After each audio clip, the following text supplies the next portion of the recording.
ఇంద్రలోక భవనాన్ని ఈడ్చుకొచ్చి గదిలో మార్చి మళ్ళీ కట్టారో ఏమో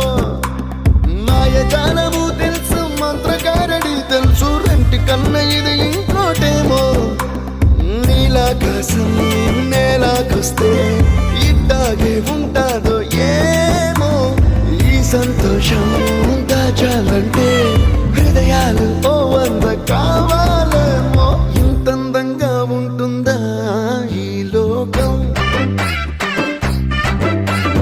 ఇన్నాళ్ళు ఈ మనసుకి తెలియాలేదే పాపం